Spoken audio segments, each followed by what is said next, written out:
Mengapa Panji Pragiwaksono membenci Pak Jokowi, Gibran, dan Kaisang? Saya bertanya begini karena saya melihat saat ini Panji seperti tak habis-habisnya menghina keluarga Jokowi. Bahkan yang jadi materi serangan utamanya sekarang adalah Gibran. Gibran ngantuk ya? Salah nada, maaf. Gibran ngantuk ya? Nah gitu nadanya, sorry maaf. Gibran ngantuk ya? Ya karena ngantuk kan dia ya? Bilang orang mengantuk tuh masa menghina. Misalnya Mas Yusuf, kamu kok ngantuk?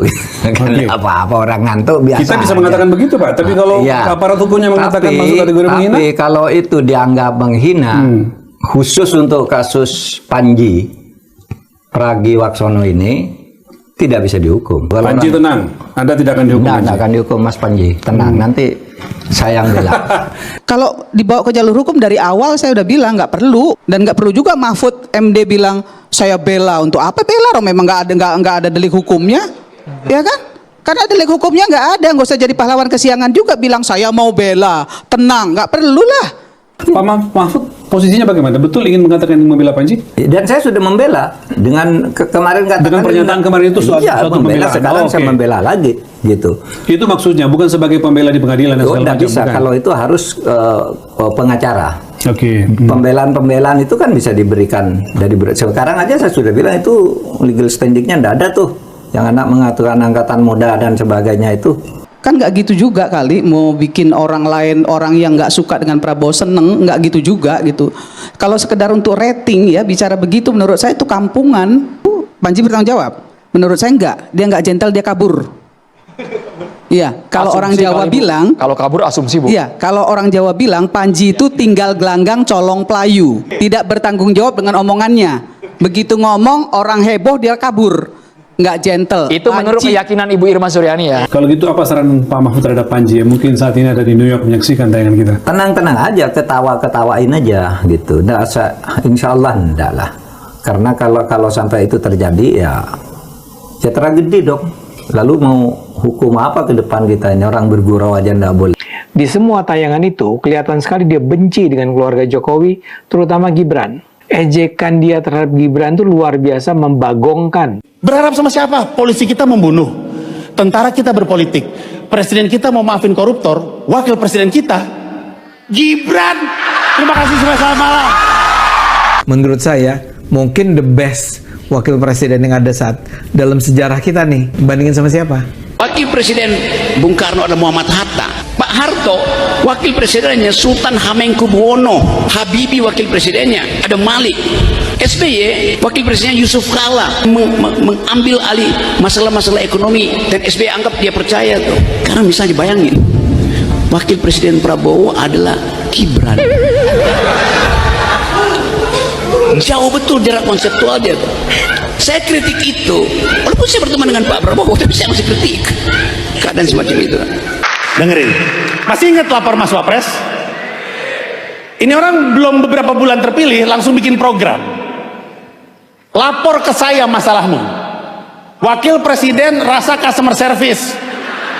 Beliau ini wakil presiden Republik Indonesia. Dia tuh ranahnya gagasan. Dia yang harusnya nyelesain masalahnya, bukan nerima masalahnya. Malu. Kemana gagasannya? Kok malah jadi terima-terima? Gak enak kan sama wakil presiden kita yang lain kerja semua itu. Yusuf Kala waktu itu memperbaiki iklim bisnis, menyelesaikan masalah horizontal, konflik horizontal. Budiono berminggu-minggu, berbulan-bulan begadang memperbaiki ekonomi kita, ngejaga biar solid. Diangkatnya Gibran sebagai wapres, jangan dilihat karena dia anak Jokowi. Sebagai dinasti, Anda bisa menangkap kualitas dia dari celetukannya, dari apa yang dia sampaikan, dari hal-hal yang barangkali nampak kecil di mata orang lain, tapi sebetulnya buat kita yang bisa menilai kualitas orang itu besar. Orang ini keren, anak ini pintar. Dia itu sudah menunjukkan achievement dia selama ini. Performance dia menurut saya mungkin the best wakil presiden yang ada saat dalam sejarah kita nih. Itu yang pakai otak dong tuh. Baca sejarah dunia tuh. Studi yang dalam supaya kita analisis itu sesuatu yang yang ada mutunya, walaupun terlihat dangkal tapi bermutu itu. Dan Anda ngomong tentang hal yang itu apa poinnya itu? Buat kita yang berupaya untuk membaca politik itu di dalam dimensi universal tentang apa sebenarnya yang terjadi, human diversity, human dignity-nya, dan Anda masih membela sesuatu yang sangat teknis itu. Kalau ada etiknya dari awal, Gibran gak jadi wakil presiden. Seorang yang terlihat santun padahal sedang memanipulasi sejarah. Yang akan datang bukan, sudah passé, sudah terjadi. Gibran anak kecil disuruh bermain di wilayah politik oleh bapaknya tuh. Yang kurang ajar Gibran atau bapaknya? Ya bapaknya Gibran. Jokowi tidak melanggar konstitusi karena bahkan dia berpikir demi semua anak muda maka mesti ada contoh, yaitu anaknya sendiri. Oke. Padahal dia masih anak-anak, sampai sekarang masih anak-anak. Artinya Jokowi tidak melanggar undang-undang dasar, dia melanggar undang-undang perlindungan anak. Kalau orang mengatakan Pak Jokowi pelanggar hukum, tapi yang sudah kita nikmati hari ini itu juga berkat Pak Jokowi. Anak-anaknya? Anak-anaknya kan, anak-anak dia kan sudah punya istri. Masa dia nggak boleh berusaha untuk hidup dia sendiri, enggak, untuk maksud tadi kan kita kan bertanya dirinya kan, sendiri, untuk keluarganya. Boleh. Anaknya Jokowi siapa bilang nggak kompeten? Menurut saya Kaesang contohnya nggak kompeten untuk Ya jadi kalau menurut partai. Anda, kalau menurut saya dia kompeten. Oke. Dan saya nggak bilang Anda belum tentu juga Anda kompeten menurut saya. Iya, Seperti itu. betul. Jadi nggak ada masalah gitu loh. Jadi menurut saya soal kompeten dan tidak kompeten, saya lihat ketika di debat, menurut saya si belimbing sayur ini kompeten. Siapa belimbing sayur itu? Yang suka dibilangin Samsul. Oh, Samsul. Belimbing sayur. Gibran. Yang mengendorse kan partai politik juga. Bukan Pak Jokowi yang menyodor-nyodorkan kalau menurut saya. Bukan Pak Jokowi yang menyodor-nyodorkan kalau menurut saya. Saya sebenarnya dalam hati berpikir kayaknya Pak Jokowi juga yang nyuruh sih, cuman itu kekecewaan terbesar saya. Kenapa seorang ayah yang adalah Presiden Republik Indonesia menyuruh atau mengizinkan anaknya untuk jadi wakil presiden? Ada niat apa di balik itu? Itu kan kita kan mesti tahu. Kita jangan ngelihat sesuatu hanya dari kejadiannya saja. Kita agak susah nih berdebat ya, karena presiden yang harusnya mencontohkan yang benar, tentu Gibran punya hak. Gibran punya hak, betul. Tapi kan Pak Jokowi adalah ayah yang juga Presiden Republik Indonesia, yang nggak mungkin nggak tahu ada dinasti politik di beberapa daerah yang merugikan warganya. Ketika dia punya pilihan, walaupun sayang sama ayahnya, sama anaknya, tapi kan sayang kan tidak dengan ya dah lu maju apapun. Saya sebenarnya dalam hati berpikir kayaknya Pak Jokowi juga yang nyuruh sih, cuman itu kekecewaan terbesar saya. Nanti rakyat Indonesia baru akan merasakan sesal ketika lebih banyak dinasti politik lahir dan mereka bingung gimana caranya mau ngelawan, karena mereka semua kan selalu bilang, lah waktu Presiden Jokowi dorong Gibran lu dukung, kenapa sekarang jadi enggak gitu. Kekhawatiran terbesar saya itu adalah lahirnya lebih banyak dinasti politik tapi di daerah-daerah. Jadi pada periode itu saya udah nggak nyaman dengan Pak Jokowi. Makin kesini makin, menurut saya makin ugal-ugalan. Nggak ada alasan milih Prabowo, males milih Jokowi. Kalau misalnya presiden aja melakukan tindakan seperti itu, orang akan bilang, terutama dinasti-dinasti politik di kabupaten, di sejumlah daerah akan bilang, presiden aja bisa, kenapa saya enggak? Sementara banyak rakyat di Indonesia tahu dampak dari dinasti politik di daerahnya mereka. Ada banyak banget daerah, dan terbukti yang kakaknya kena ditangkap, adiknya kena ditangkap, suaminya kena ditangkap, ganti sama istrinya kena juga. Ini tuh berlaku di mana-mana berkali-kali. Berharap untuk itu hilang susah karena presidennya melakukan hal yang sama. Saya nggak melihat satupun contoh atau indikasi yang bisa digunakan untuk mengatakan Gibran is nothing. Saya ingin men-challenge siapapun yang mempertanyakan Gibran sebagai wapres.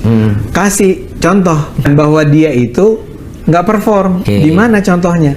Dia goblok, dia tolol, dia ngaco. Teman, kembali lagi bersama saya di channel ini. Teman-teman, di sini penjilat memang harus melet-melet atau membela junjungan ya. Sudahlah Irma levelmu jauh, bag bumi dan langit dibanding Bung Rocky Gerung, jadi jangan sok hebat. Nah, di sini armado Anda memuja Gibran ya, bahkan sama aja ilmunya hilang. Panji itu benar, Gibran itu tegak ngantuk, tidak pantas jadi wapres ya. Bahkan rupanya Ibu Bezer atau Termul arti legal itu nggak punya izin. Nah teman-teman, di sini Irma dapat setoran banyak nih sama-sama dengan Ade Armando yang sudah jadi komisaris ya. Jadi Irma Suryani Termul bela mati-matian baik ijazah palsu atau Gibran, padahal yang dibela pembohong nggak tahu malu ya. Nah teman-teman, Ade Armando mau modar nggak ada kapoknya masih bela Gibran ya. Manenek lampir mulutnya comberan. Nah, ingat ibu hamil disuruh makan asam sulfat dan murid SD disuruh makan pel atau KB dan disuruh pakai alat kontrasepsi. Gibran wakil presiden. Nah, Irma ini politik kurang objektif ya.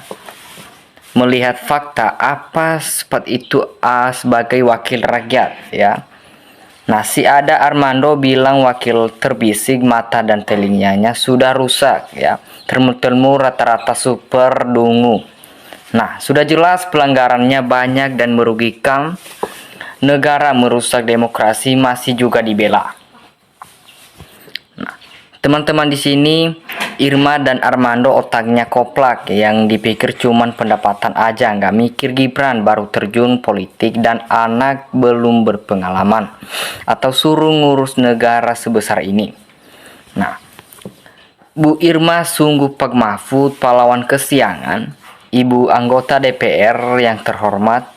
Prestasi Anda tidak apanya dibanding Pak Mahfud.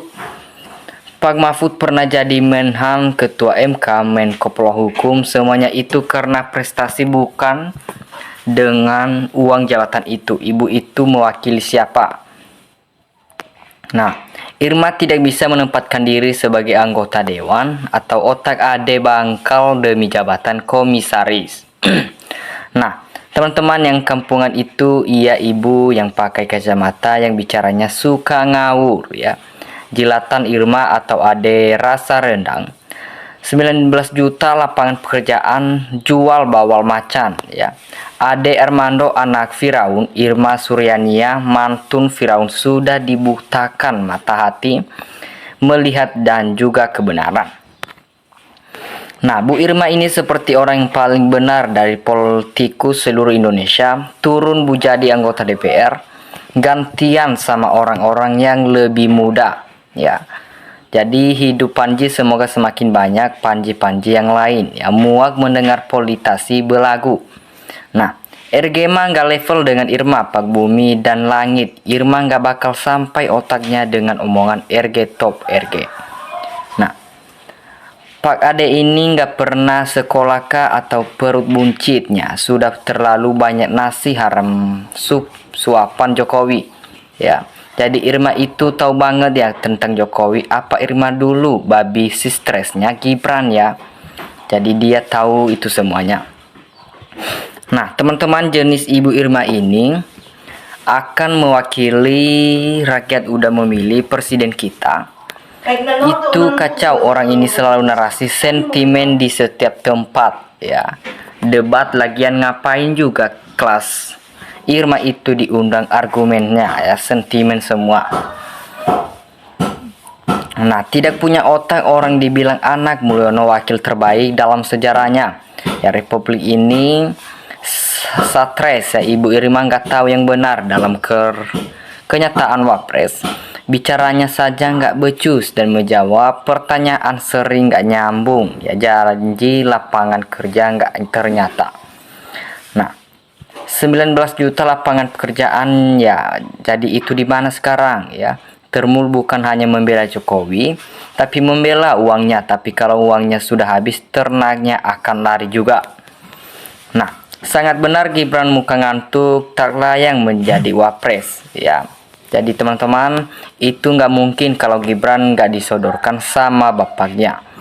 Muntung si Irma kan bersahabat dengan sok berani, hantam aja muntungnya biar kapok. Nah, lihat ya, memang kenyataan seperti apa yang dikatakan Panji itu betul banget ya. Kenapa para termul pada stres atau enggak ya? Nah, termul harus menjilat, BS mati kelaparan. Jika tidak menjilat, mereka tidak makan ya. Irma itu termu ulung bela Jokowi dan kelengnya sampai nangis-nangis, termasuk Armando, wakil presiden Prabowo. Gibran tenang dan juga tenang. Kami masyarakat akal sehat bersama tokoh-tokoh atau ilmuwan from atau DPR mendukung Panji. Benar-benar best of the best atau bravo Panji, rakyat akal sehat mendukung. Nah, teman-teman, rakyat sudah tahu benar kata Bu Irma.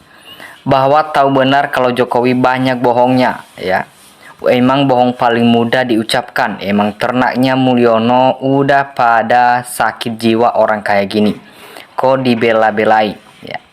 Nah, Pak Ade BKN cuman Panji yang benci Gibran, tapi sebagian besar rakyat Indonesia, ya. Irma Caniago bukan langir di Minang, orang yang lahir Minang cerdas, berpikir bukan penjilat, ya, tapi panjang umur. Bang Rocky kasih paham, ya, tuh termul biar mata hati mereka juga terbuka. Nah, Irma, kau digaji untuk bela rakyat karena kau digaji dari pajak rakyat. Kau selalu bela, ya. Kalau Mulyono dengan angkunya, Irma yang nggak kompeten jadi DPR. Nah, nggak ada yang benci sama Wiwi Fufafam, Kesang Panji, atau rakyat cuman gak suka perilakunya, ya. Wiwi Fufafa karena sudah bohongi atau bodohi rakyat dengan ijazah hingga korupsi, dilindungin sampai negara rugi besar, ya. Rakyat menderita, coba gunakan akal sehat, ya. Wahai termu-termu yang sakit jiwa, sadar dengan segala tipu-tipu musuh lihatan setan. Nah, jadi teman-teman, kalau Irma dan Ade Armando dibanding Pak Mahfud dan Bung Rocky pasti beda kelas, ya, kalah jauh cerdasnya. Nah, Irma jadi sekretaris atau termul, dia selalu bela keluarga Jokowi. Nah, Irma jadi DPR karena karena atasnya meninggal, tak pantas sombong, ya. Jadi termul itu tahu sebenarnya, pura-pura nggak tahu aja, padahal tahu udah dapat uang dari Joko Widodo. Nah, bagi Ade Armando dan Irma Suryani, kalian berluar biasa bisa melihat dan mengagumi kepintarannya di balik kegoblokan Gibran, ya. Jadi ini Mbak bukannya membela kepentingan partainya, tapi mengurus orang lain dan selalu membela Jokowi. Dan Nasdem tidak membuangnya atau dia mau pindah menjadi ketua DPS atau PSI. Nah, teman-teman dimanapun kalian berada, kasih tanggapan kalian di dalam komentar.